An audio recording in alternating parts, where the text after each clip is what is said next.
because you're just like the nice old lady who's selling bread, you know? Bread. Bread. I like bread. Dude, croissants. Dude, Oh. garlic bread.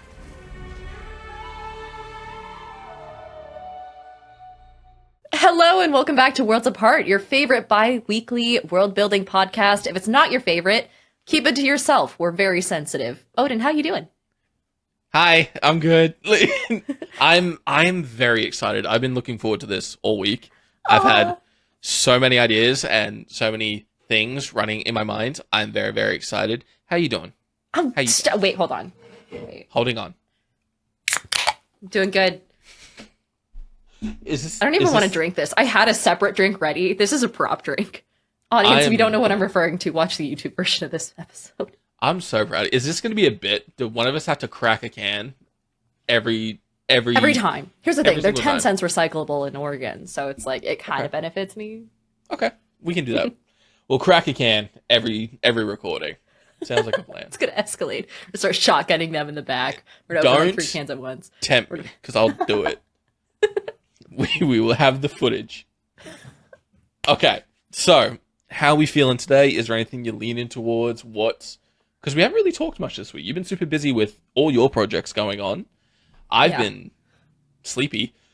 So I've been what's over here on the other side of the world fucking doing APs left and right, character building, world building. Odin's been sending me snaps of him in bed or like on his way to work, like, I don't want to get up. And I'm like, great, sounds great, buddy. You're really calling me out there, dog? What the Sorry, fuck? sorry. They're good snaps. They're very good snaps.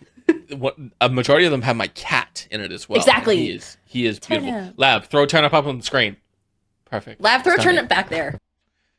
Oh no. Thanks, Lav. It begins. Okay. So, how you feeling today? What are you in the mood for? What's the vibe? What kind of you have Dark Souls ambiance playing in your ears right now? Is that I do. I've been listening to a lot of the Dark Souls soundtrack while I've been playing board games recently. It puts a whole new spin on Monopoly, by the way. And if you, Dear I feel God. like we could kind of go with the darker side of maybe the Sundial Mountains that we've already built. Because anytime you have a city, right, the city has an underbelly. It has tent cities outside of it. It has, whatever the intended structure of any city is going to be, there's going to be the shadow of it, the unintended side effects. And I feel like that's a good thing to kind of world build out today. Okay, we can absolutely run that. We mentioned just before recording, and we had to stop ourselves because we got We were excited. like, shut the fuck up. Yeah. Save for the episode. We were talking about turning the Sundial Mountain into its own region on this continent that is yet still to be named. So that could be a huge patchwork of this continent if we wanted it to be. Covers a decent size of it, so it's its own entity of sorts, and we can sort of build it out. So it's not just the mountain and the five others, but it could have forests growing on the inside of it that are affected by the Titan. It could have canyons, or it could have other elemental factors that have been produced from this Titan. So we can create this whole region. This is the Sundial Arc. Sorry. I Laugh, just make a realized. sundial arc graphic. It could be as shitty as you just like throw it up there. This is the Sundial Arc. Add some sparkles. Thanks, Laugh. Please don't hate us. Lav. We Laugh, love we're you. you're gonna fucking hate us. So we're so sorry in advance. But I am so down to do like the underbelly and like the outskirts, I guess, of the region. Yeah. So where do you want to start, my dude? What's in your noggin? I feel like the outskirts is a good place to start. We briefly talked right before the episode started about tent cities and the concept of like there's always going to be, and especially with that middle finger that was this one, the one that was like the entryway to the Sundial Mountains, that maybe there's some sort of like requirements that you have to fit in order to do business there. Like maybe you have to pay a certain tithe to, the Sundial Mountain infrastructure, government, whatever, which maybe some people protest that. They're like, okay, well, like we're not allowed into the Sundial Mountains, but we're paying for their roads. Like that's weird. And so maybe then out of protest, they set up shop right outside the mountains, and they have, on your way in, you have much shadier deals that are kind of like off the books, but they're still allowed. But you might not get what you're paying for necessarily. It could be like off-market goods. Okay. Lower quality goods. So I've always had this idea. I've always wanted to implement it into a world and haven't had the chance yet. So let me run this by Yes. you, Do it. see if it's something that might spark your interest when it comes to this underbelly kind of thing. I've always had the image of a place called the Crossroads, and no, this isn't like a demonic demon pact where you can meet a demon at a crossroad thing. No, this is literally a crossroad that leads one into the Sundial region, leads out, and then left and right. But people have set up like an eternal Sunday market there. Yeah. So Okay. there's just stalls upon stalls upon stalls upon stalls upon stalls upon stalls of really cool shit, really stupid shit, really pointless shit, dangerous shit, just a Mhm. whole lot of shit.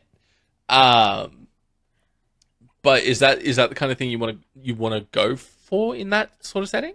Yeah, it's like every garage sale you've ever been to all in one spot. That's what I'm saying. Like it's just junk, but it's cool junk. You know? So then who runs it?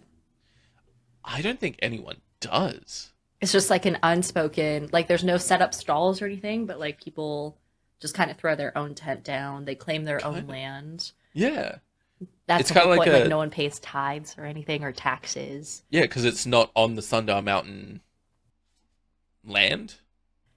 Yeah, but then what do people do if they like start to have a feud more so with their neighbor? Or are they like, is it full on you can claim a space close? Like maybe it's like the closest you get to the actual, oh, I just punched my mic. Maybe the closest you get to the actual like crossroads section, Mm-hmm. the like better the real estate is because you have more chance of being seen. You know, you're not Yeah, behind rows and rows of other tents. People don't have to go out of their way to find you.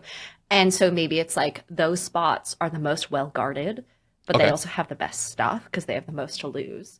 And then from there on out, in kind of like a radial set of dials, a radial set of concentric circles, it's like worse and worse and worse. And people start to have more and more fights over like real estate, you know, and the Mm-hmm. best spots. And it gets borderline dangerous for the vendors. But anyone who's shopping there is kind of immune because no one wants to drive away business. Yeah. So it's like everyone kind of has this gentleman's agreement, but at the same time, like the booths themselves are constantly in like these sort of cold wars with each other So it's or like like subtle wars. if you have beef, settle it without Hmm. being seen, kind of stuff. Yeah, kind of. And Is like, is this like a because I've a vent like are the vendors like I will kill if I have to, or is it just like I will fuck with your shit to the point where your stall is useless? Or is it oh, vary? Because there would be so many NPCs here. I think it would vary. I think to some degree, like the end morality of the shoppers would still take hold and still be like the guiding force of the area, right? So like if you're known to be a vendor that's just out like murdering your competition, people aren't going to want to shop there because people still have morals, you know? It's Gotcha. not like a dystopian society. People are like, okay, that's shitty. But if you do it covertly and people have a reason to believe that you're an okay person and you're still selling good things and they want you in the market as a vet as like a as a vendor and they want to Yeah. buy from you, then maybe they'll look the other way to a certain degree. So it's kind of like a tight balance, right? It's like you can get away with certain things the better your stock is. But Gotcha. also if you have really shitty stock, then it's like, okay, you can't get away with as much, but also you're implicitly a better person and then you people want to shop with you because you're just like the nice old lady who's selling bread, you know? Bread. Bread, I like bread. dude, croissants. Dude, Oh, garlic bread. garlic bread. Oh, we did a hear me out cake on stream once. For those who don't know, that trend is probably 6 months old by the time that we get to this episode being out. It's Yeah. like one of those like, what would you theoretically be super into? And garlic bread was on there. It's supposed to be like cartoon characters and stuff. We had garlic bread, the sound of mac and cheese being stirred, and Oh, the creature Clover from Cloverfield. And then there was a bunch of other shit. Anyway, you'd fuck totally. anyway. Um side point. Back on track. Um I think yeah, it doesn't have to be called the Crossroads. It can be called whatever we want to call it. But I feel Mhm. like just this utopia of market stalls or that like you said those who are closer to the road who have built like little wooden shops or have fucking invested time and like built a shop if they've wanted to. I feel like that would be really cool. And like the design of it, if the marketplace, if the vendors are as respectful to the people who are shopping as we determine it to be, I feel like this could be a really cool, almost like a crop field, like a design of like paths and separations between Yeah. vendors. Like they might be on top of each other, but the road between vendors and their aisles is like pristine. Hmm. Like they don't cross a certain line because they want the traffic to flow through really well. Yeah. Kind of. Yes. Yeah. Exactly. And they would provide certain accommodations just for the sake of the fact that it's like you say, it's like a borderline utopian society out of selfish self-interest, but at the same time, it'd be clean because you don't want to Yeah. drive away business, you know? And it would have like maybe stalls or like, people would give out samples of food and things like that. Like there would be a certain area where people just have snacks and Or just a guy sitting in a chair with a fucking sack full of shit that just wants to sell stuff. yeah, because His no name's one's like Gregory. charging you to be there. No one's harassing you if you're there. You're just like, you're there. Unless you have Yeah. particularly good real estate, close to the main roads, you can do what you want. Okay. Fuck yeah. That's awesome. Can you imagine the NPC possibilities with that shit? Exactly. Can Yeah. you imagine the rogue in the party, how fucking tempted they would be? Or just the thief, or just a player in Mhm. in this party who will want to steal everything they see? Yeah. Oh yeah. Which And brings then us to our it'd be next point, security. What exactly. happens? Hmm.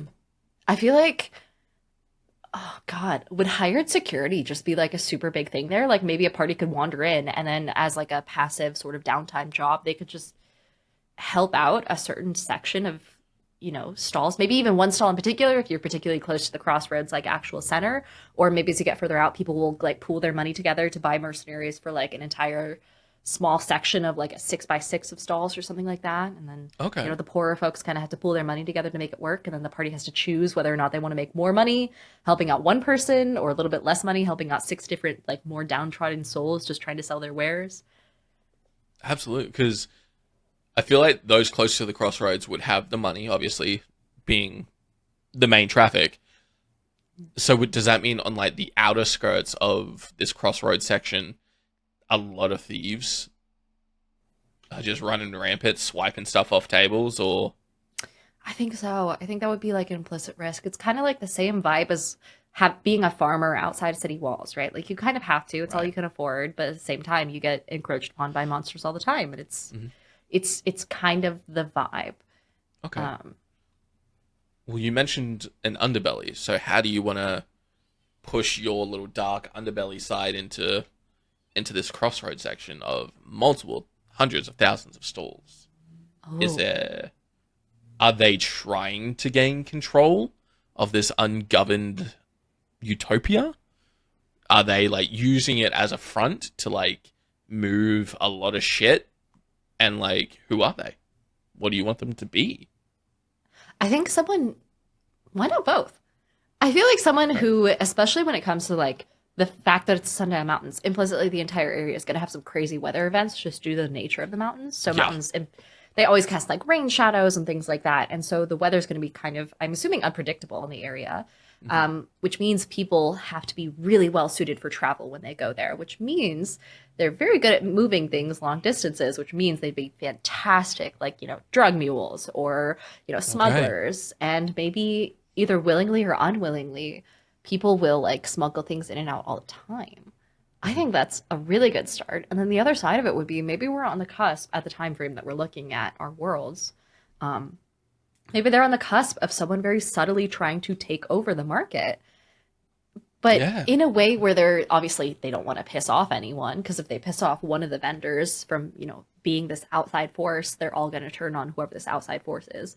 Like despite all being made of this collage of people who are traveling to the Sundown Mountains from all across the land, they still have this kind of togetherness from the fact that they all have the same common goal in mind. And so they're still a formidable enemy unless you really like weasel your way under their skin and you kind of start to get Yeah. into their ranks from the inside. So like maybe in the past people have kind of tried to start up like merchants guilds and things like that. And then anytime someone tries to do that, the vendors are like giving them a side eye and they're like, no, we're here because we don't want to pay fees. Why would we join your guild and have to pay Gotcha. fees?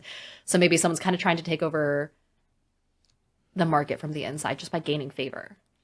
Okay. So it's two prongs there. I think short answer, I think we should do both. I think that's cool as Yeah, hell. I'm 100% down for that.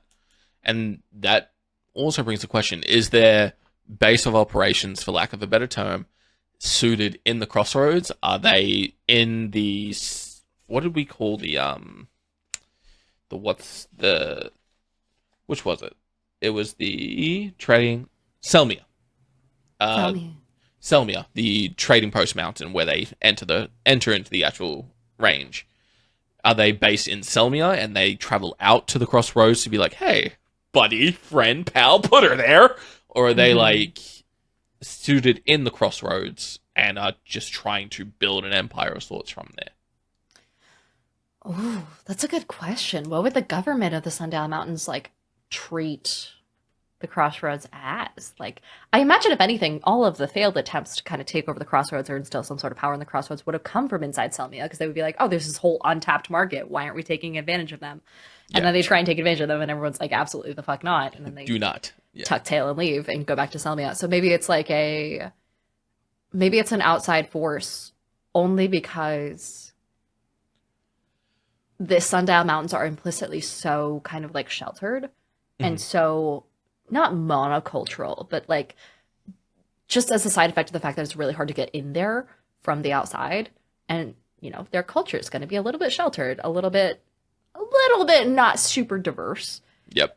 And so maybe it takes someone who has that new mind of like multiculturalism, of, economics, the knowledge that comes from other cultures, bringing that into the crossroads and trying to turn it into something new.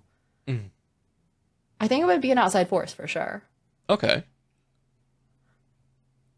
Okay, cool. We can run with that. How long? Because there could be some kind of relationship between Selmia and the Crossroads. Mhm. Depends how long the Crossroads has been there for. True. Because at first, 100% Selmia is probably like, "What the actual fuck are you doing?" And Yeah. then at some point, after multiple failed attempts, like you mentioned, trying to gain control of this or force it out or get rid of it, at some point they're probably just like, fine, you can stay there. We can get wares from there too. That's a good point. You think like Selmia maybe so like obviously merchant wise and guild wise, like the Merchants Guild obviously doesn't want it there. Hmm. But would the government care? Like, does the government want them gone, or is it just like they're on the border of the Sundial Mountains technical territory? So if they were gonna try and like do a hostile takeover, it'd be bad. Is there just not enough there? This is probably the toughest part about it. Um, Politics. Ugh, exactly. I feel like it also depends on the leaders because we haven't really discussed that. But true. We got to the leaders of the magic school in the last episode, which if you haven't yeah, seen the last episode, you should go watch it so you it's know what we're talking about. pretty cool. We built the pillars. They're like a council of high mages, and we're kind of terrified of them. Yeah. It's great. Uh, but I guess it depends, really, because it would be a beneficial thing and a terrible thing for the city because, like you mentioned, the Merchants Guild would be like, get them the fuck out of here. This is Mhm. awful. But the government, who have all these people coming in or trying to get in to the Sundial Range and are being pushed back, hit the crossroads and probably don't go far from there. They either try and come back and get in again, or it's a lot of people coming through. I guess it depends on. And now we're really getting into politics. The Sundial Mountains stance on immigration. Oh dear. Shit. Fuck. Well, So here's the thing: they're Earth primordial descendants, right? yes. Inherently, they're kind of based in. And if we go with like traditional views of the elements, right? They are stand still through time. They probably don't want a whole lot of people coming into their They're area, or rock maybe solid. they're. I'm sorry. I'm sorry. No, you're Really. not. Continue what you were saying.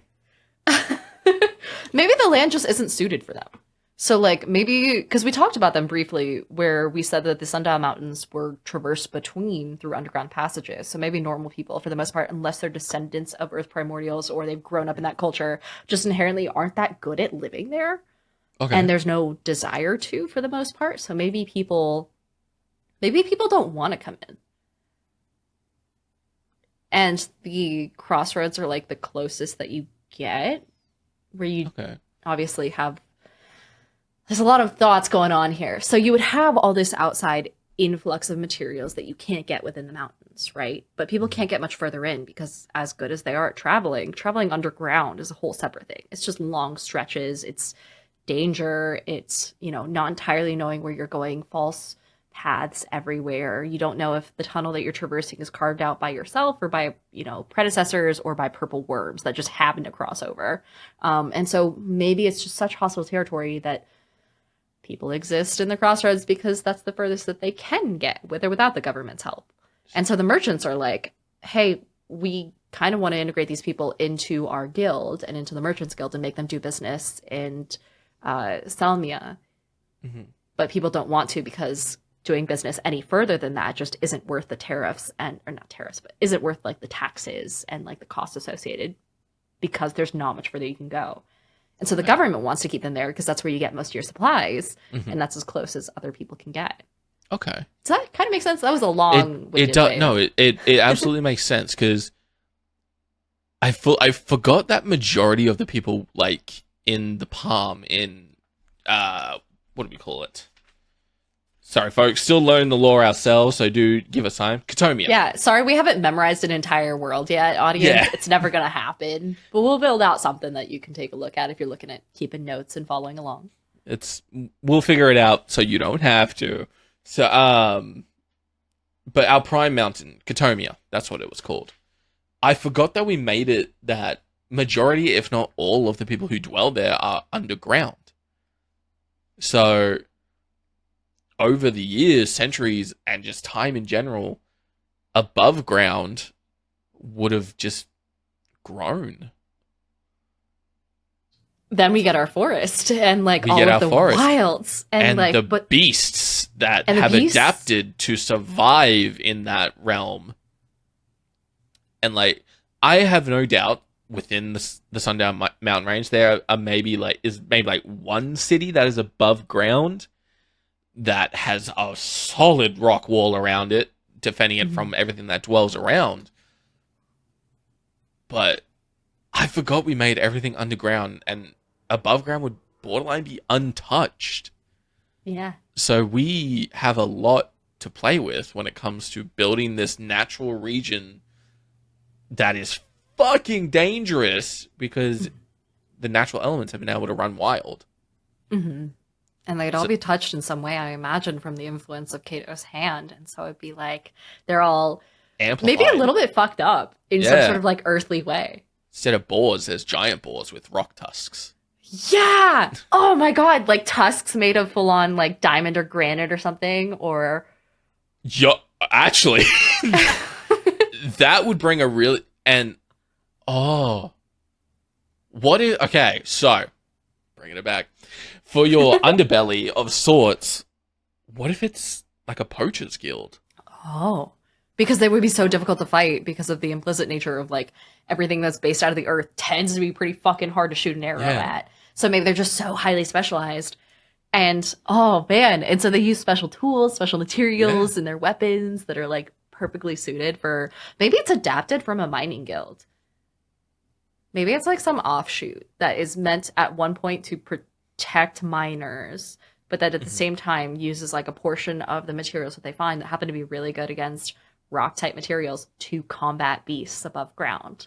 And they weren't getting paid enough, so they said, fuck this. We can make money from getting what we need from these creatures that we're killing. Yes. Uh-huh. Okay. So that could be a whole fucking guild just built around hunting down these rare to incredibly beautiful beasts that have these precious gemstones all over their body because Cato has blessed them, or they rose from Cato. Like you said, a giant boar with like diamond tusks. Yeah. Oh man, that's money. Which then brings into question like the concept of sacred animals related to Cato. Do you think they would be like? Fuck. Yeah. Shit. Sorry, we're Diana? building religion again. I'm so sorry, audience. We accidentally found God again. Okay, give me a sec. I'm gonna write. Let me write something down real quick so we don't forget about it. So we have Poachers Guild. Yeah. Guild. We have a crossroad shop city Yes. on the outskirts. The outskirts. On the outskirts of the region. Oh, Outskirts. it's so cool that the like concept of the crossroads city is also built almost like a sundial, where it's like very circular and concentric. Yeah. Good parallels. I We did can't- that completely on purpose, if anyone asks. Up top, same time, perfect. Yep. Boom. We failed. Lav, fix it. Laugh. Laugh, I'm so sorry. If you want to know what we're talking about, viewers, you'll have to go to our YouTube at Worlds Apart TTRPG, and you can watch our faces do stupid things. Okay, so just so I have a rundown of everything, and we don't forget nothing that we've talked about, we have the Crossroads, which is a giant Sunday market on the outskirts of the Sundial Range. The region itself of the Sundial Mountain Range is overgrown with natural elements. So we have rolling hills, mountain ranges, we have forests. Is there any other kind of cool little elemental thing you want to add to it? Is there a volcano chilling in there somewhere? Is there like Oh. an underground geyser? I don't know, like a geyser that's just constantly shooting water out of the ground? Like, what do you want to throw in there, dog? I don't know if we want to go too far into things that could be attributed to the other elements, only because it's supposed to be so purely to the Yeah, to fuck Kato. them. Maybe there's a bunch of. Do you know those like basalt cliffs? Excuse me? Okay, hold on. There are these cliffs. It might be the cliffs of Moor. Is that the white cliffs? Oh no, in- those are the white. What am I thinking of? I don't know. You tell me. Okay. You're the one that brought this Do up. you remember? God, what was that? Hold on. Give us a Yes, moment, I am viewers. thinking of it right. The basalt Okay. cliffs in Salt cliffs. it's like so they're called columnar jointed volcanics, Do you want to shoot me and a it's link basically so I can yes. see what you're looking at? Put it in the side chat that definitely exists in That we totally Riverside. forgot exists. That we yep. So Okay, let me see what you're and looking at. audience, for those who don't know, if you've ever played. Oh, these are cool. Sorry. Yeah, right. There's this one section in because I know everyone who's watching is at least somewhat of a gamer. Nerd. Dragon Age Inquisition. When you go to those one cliffs, that one section of cliffs with a bunch of caves in it and things like that, and all these the cliffs are basically formed out of these columns that all look like hexagons naturally, just due to the way that the cliffs look. It looks like someone hand carved them. But there are a bunch of cliffs made out of a bunch of different hexagons. Maybe we have those. But instead Yes. of being along the side of a sea, it's just fucking everywhere. Oh, okay. Yeah, I'm absolutely down for that. That would. God, they are so cool. Sorry, just for They the look viewers so as well. unreal. They do. For the viewers, these hexagonal columns are the ones that are like the world barrier. Like you try to jump on top of them, and they're just like, no, you will. Yeah. You're not getting past us. It's that kind of cliffside. The Giant's Causeway is arguably the most common and most famous example. If you want to Google one thing, and us saying hexagons is not helpful. Yeah. Because it's hard to describe. It looks so cool. But no, that would be really cool. So like instead of rolling hills, it's just columns and bumps and all that kind of stuff just throughout the land. But maybe they're like, I mean, they would still be covered in grass and things like that because you still have to have some form of agriculture. Okay. I imagine, but maybe it's like I would hate to fall over in this region. I know, right? You'd bust your ass like fuck. No wonder everyone travels underground. Is like the overground is just so fucking difficult to get wheels over. Another point, difficult terrain. Difficult terrain. The entire place is just like really The difficult entire place? I could be, or like there's significant patches maybe, so that way we can build in other things later if we want to. Dude, Give ourselves any that like luxury. any ranger based class from any TTRPG would thrive in this region. It's My good shit. god. Okay. Mm, We can absolutely add those. Those are awesome. Basalt. basalt. Basalt. Croissant. Back to bread. Bread. How Full cool is circle. bread. Okay. Basalt column fields, I guess. Would you call them fields? I think so. Okay. Okay. We definitely want a forest. Forest or jungle? Oh, jungle seems like it'd be cool. Okay. Because Because especially if there's oh, okay. So the way that mountains work, right? They're yeah. considered rain shadows. So technically on the inside, ecologically, there would be a desert. I think it'd be cool to have the opposite, where it's Okay. like defies normal meteorology. Um, so instead of having like this giant central area of rain shadow around Katomia, you would have maybe like a jungle that is wildly dense and arguably one of the most lush in the area, not due to the humidity or anything, but mostly just due to the fact that the nutrients in the soil are so dense. Mhm. And it just is so perfect for plant life that even though there's not a whole lot of rain, it's perfect. Yeah. That means there's bugs there too. Like a lot of bugs. Can you imagine? Oh my God, everyone turns like boars and shit into earth-based animals. Can you imagine bugs with like, instead of diamond tusks on a boar, you have diamond mandibles on a beetle? Okay, so all right. I fucking love Hercules beetles. They're my favorite. Yes, They're my dude. favorite fucking beetle with that fucking horn that they have. Can you Lav, imagine? Lav, add a Hercules beetle back there. Right over there. Can you imagine a Hercules? Because I have one on my wall. A Hercules beetle with like an obsidian fucking horn or like a really Yes. rare material that just on its horn so it can push copious amounts of shit uphill with Mhm. zero issue. Oh, that'd be good. Can you imagine the poachers like harvest or not harvesting, but like maybe, sometimes obviously they go after and they fight those things, but maybe over time they started to tame them Yeah. and then ride them. How cool would that be? Oh, dude. Do you know? Tell you what it sort of reminds. Have you ever seen The Mummy with Brendan Fraser? Have you seen the Mummy series yet? I have seen the first one, not the series where it got Okay, like that's really weird fine. with the CGI. That's fine. Uh, but you know the scarab beetles, the Yes, the yeah. gold Gold scarab scarab beetle. beetles would be so good. Yeah, like that kind of idea. How they're made of these like rare, beautiful materials, but Mhm. they're alive. Oh, It's like Frankenstein is alive kind of thing.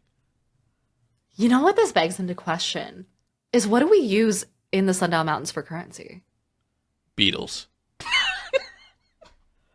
Full on, like we Bugs. could, The bugs are the currency. but then, oh man, Well, also, but do we want the Sundial Mountain Range to be like a currency thing or just like a trade base? if it's its own region, it's got its own currency. The primordial descendants would have had their own thing for ages before other civilizations came along. And so I imagine they would have something that's like, they go to trade with the new civilization for the first time, they hold out a bug, and the other civilizations is like, what the fuck is that? The fuck are you handing me? Wow, it's heavy. Like, Yeah, right. I mean, I'm not against bug currency personally I think that'd be cool. I think that'd be sick. because it could, since it's a mountain range, there would just be like regular gems and stuff there. We can still use gold, silver, and copper if we wanted to, Hmm. but they're just shaped into bugs. Yeah. So gold could be like your big beetle, for example. Silver could be a caterpillar or Oh, yeah. something like that, and copper could be what's like a really annoying. What's a really annoying bug? Oh, God. Like a fly. Like a fucking gnat? Yeah, Yeah, just some worm. yeah. Just copper's just like a fucking gnat because we always have so much copper, but we always end up just using silver and gold. So Yeah. Ain't that the truth? Mhm. Cries in D&D inventory management. you're so bug currency question mark. God, that'd be so cool. And especially I'm because, like, the manufacturer, the person who, like, refines it or, like, checks it or something to make sure that it's not fake could then do any sort of, like, carving into the wings or, mm, like, leave their mark in some way. Oh, God, that is so much potential. That's so cool. so cute. So cool. Okay, so we have bug currency. We have naturally elemental S beasts and monsters roaming through the region itself. We have So that I mentioned the city above the ground, like one that's built a wall around it. Do we want that to be Primordians, or do we want that to be this group of poachers or something, or some group that has made their way in somehow and they've set up shop? Ooh. I think the poachers would be good. I Yeah, feel like it's it just being normal Primordians wouldn't really be, unless it was the Primordians that were kicked out due to their um, worship of the concept of the elements mixing. And right. they can't even go to that pinky that we had talked about, the no man's land, but instead they just like fully are shunned from the entire area, where they feel the need to spread their gospel however they need to in the crossroads. So maybe it's a mix of those two that are kind of like the underbelly or like the bad side. The mix would be really good because the Primordians who naturally grew up there knew Yes. knew the lands and they knew how to roam them and travel and traverse through them, while the poachers who have come in from the outside are educating the Primordians on the outside world, currency on the outside, trade, everything that's on the continent, how power works. Yeah. So that would be really cool. A That'd be mixture of good. Primordians and just other races who just want money and power. Hmm. So city above ground in the region. Hmm. Damn, dude. Shit. This is actually really cool. We went from a market stall to now poachers and giant beasts made of crystal and diamond and all that kind of stuff. We have guilds. We So do. then, oh man, would the poachers venture super far outside of the crossroads, or would they just kind of stay there? I feel like probably both. They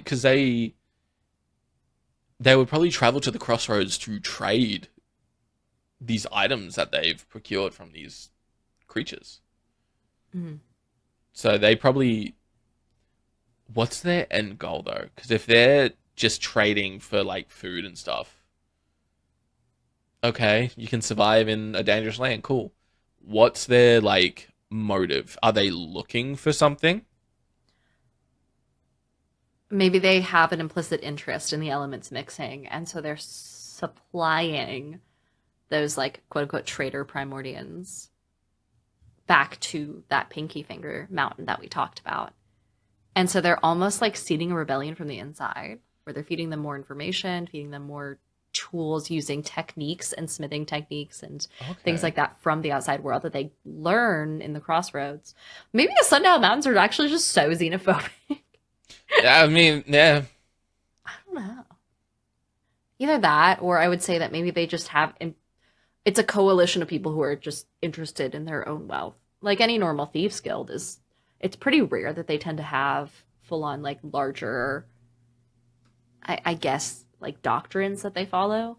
Yeah. I guess it. Hmm.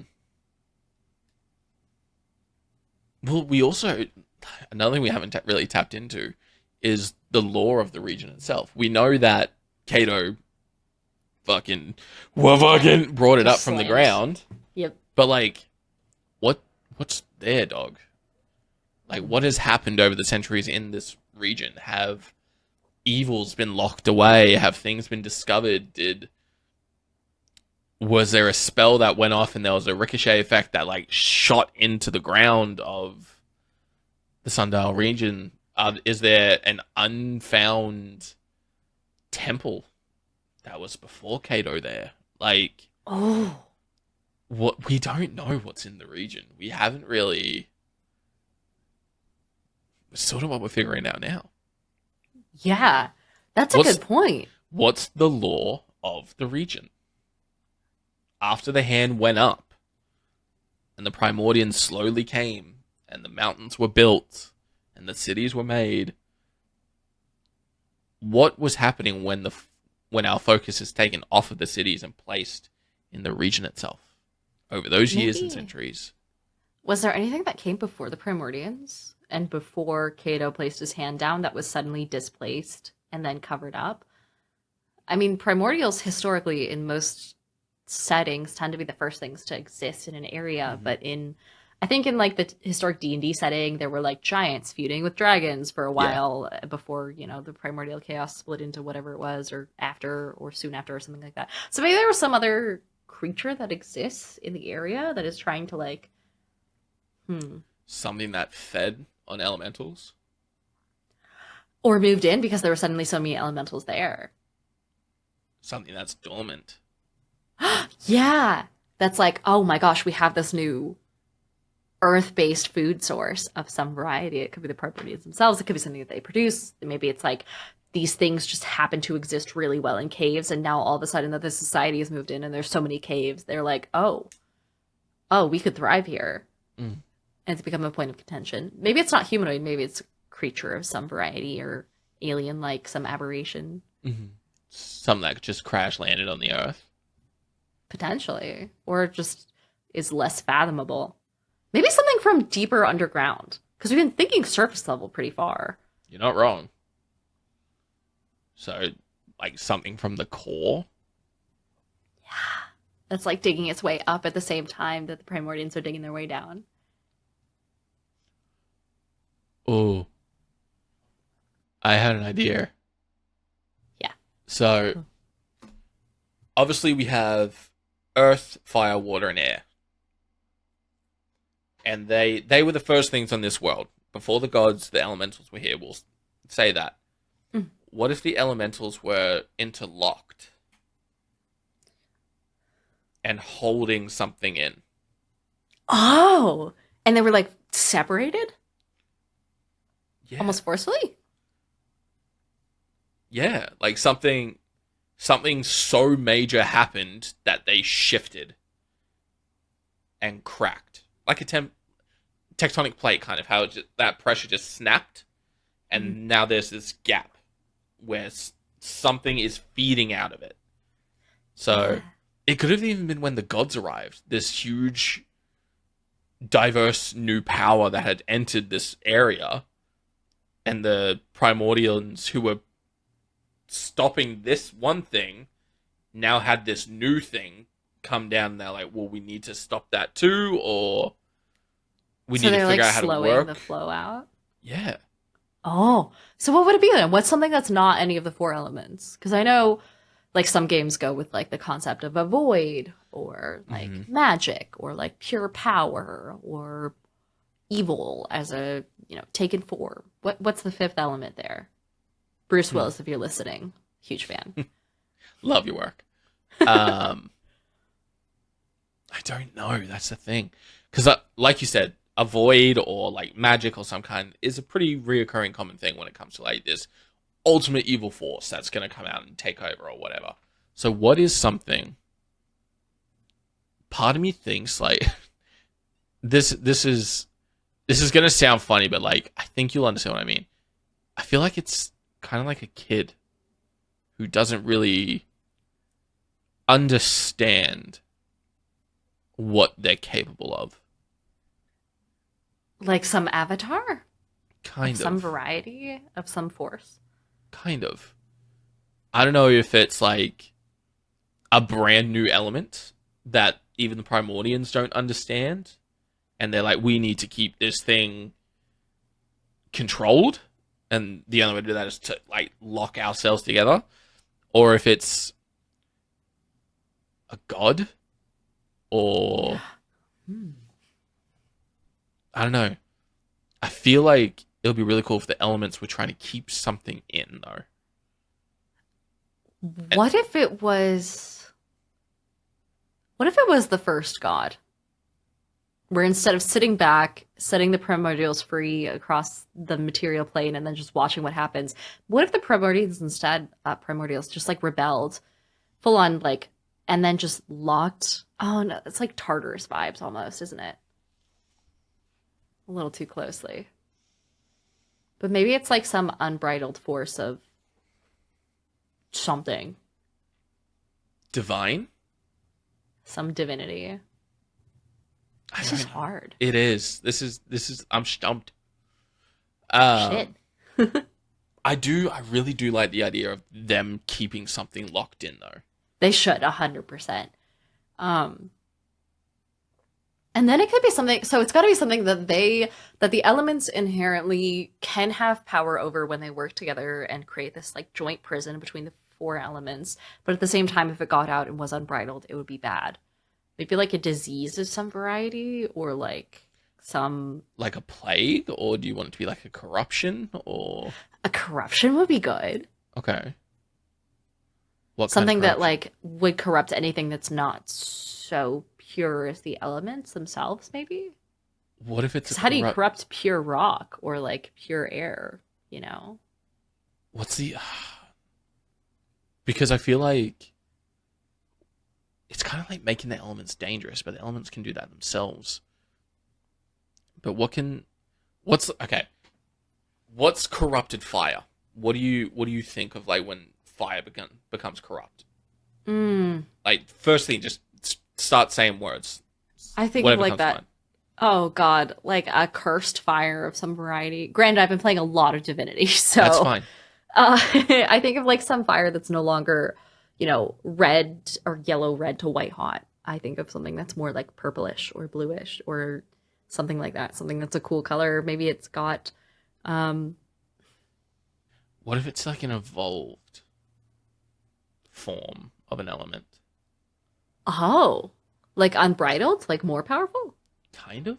So like we've talked a lot about elements merging together, but like naturally. So like obviously you have like molten lava, you have like waterfalls that have rocks cascading off of them. But what if air and rock combined together? So if there were like if a rock shattered, for example, and you have all these thousands of pieces, but air comes through and puts them back together, but they're not touching, they're just floating.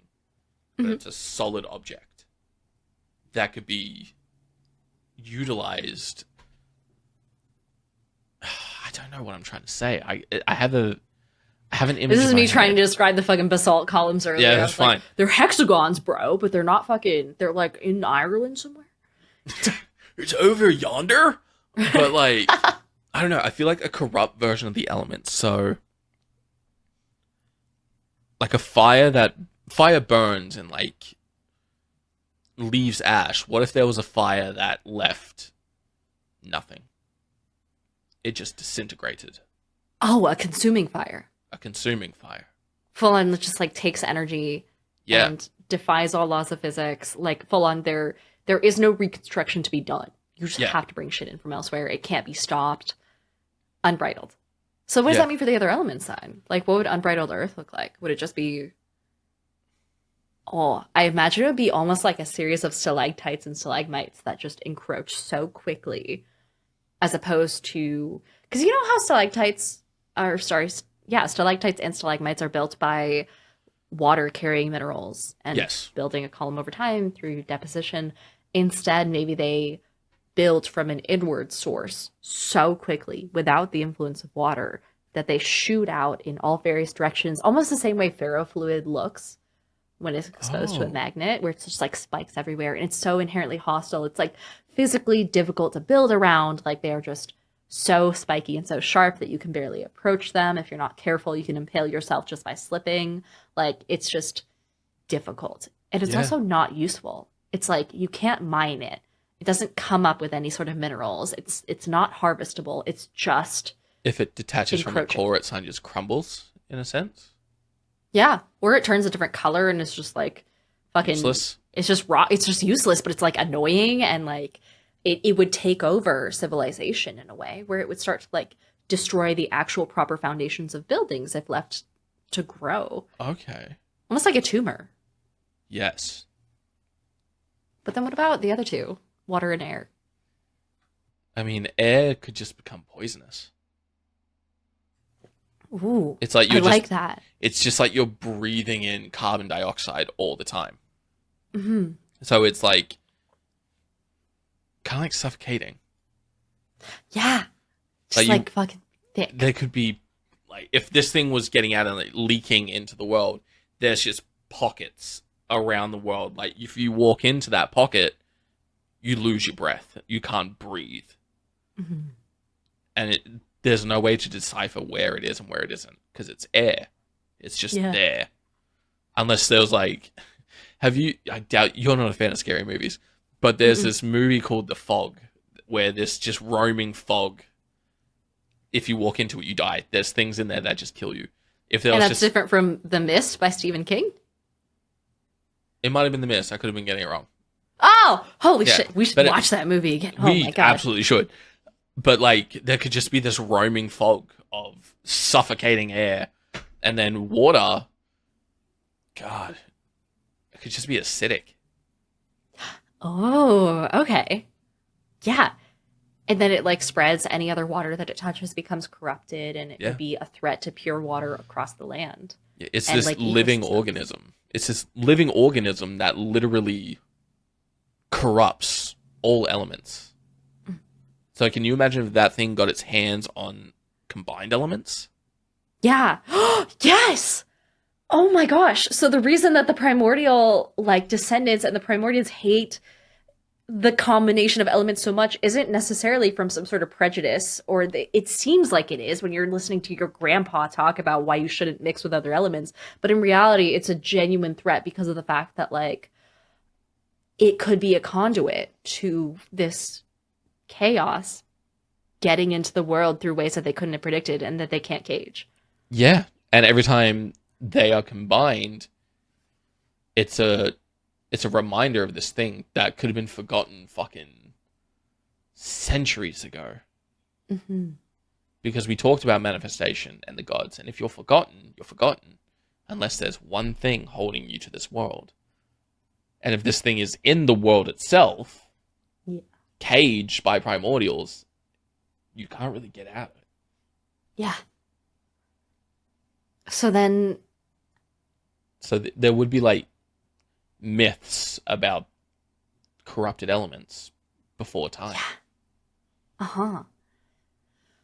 And then maybe people believe that it's just something that people made up for the sake of...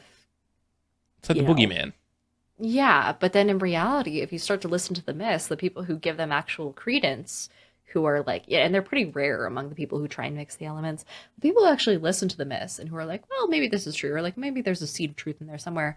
Maybe they eventually unlock the key to keeping this corruption locked away even more strongly than before, and maybe mixing the elements is the right way to go in the end.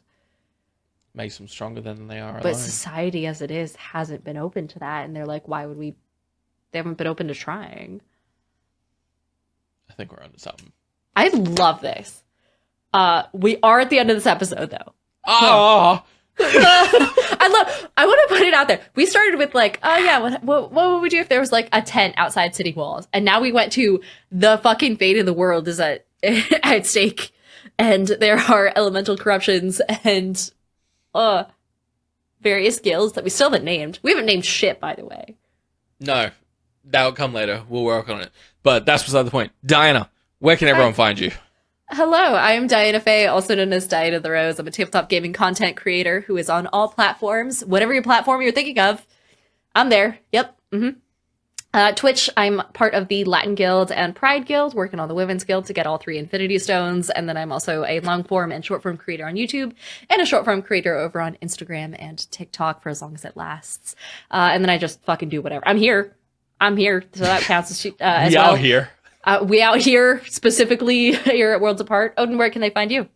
Yes, you guys can find me pretty much anywhere on any platform at Odin_Sun, aside from Twitch, where you can find me at officially Odie. I'm not as good at self-promoting as Diana is. I'm still getting used to it. So give me time. But outside of me, you can find us, Diana and myself, at anywhere on any social media at Worlds Apart TTRPG. You can find us on YouTube, Blue Sky, Instagram, TikTok. We're going to be dropping clips. We're going to be dropping little moments. We're going to be probably putting random words onto a page and posting it because we're bored here and there. So that's where you can find us. And then as far as the episode itself goes, massive shout out to Toby.exe, who has done the logo for Worlds Apart. If you haven't seen our logo, that means you're not following us on socials. So first of all, go see that. And then also go follow on screen. Lav, Lav, I love you. Toby.exe on TikTok, Blue Sky, and YouTube, and then surround that with underscores. And you have Toby's Instagram. Fantastic artist, one of our favorite people in the world. The other being Lav, who we've been yelling at this we love you, Lav. Episode. We love you, Lav. But we could not be more proud to have Lav as our editor at entity__edits. You can find Lav on all platforms on Instagram, TikTok, YouTube, and Blue Sky. That is, again, entity__edits. Lav, put it on the screen, promote yourself, be amazing as you are. But that's all we're going to do for this week. I think that's enough. I think we've sated their need for lore. Would you agree? We've opened like 7 cans of worms. Tune in next time to see what we do with it. I'm exhausted. Love you all. See you in the next one. Bye-bye. Lav, put him up here. One more time. Give me turn up again. Right there. Okay, love you. Bye.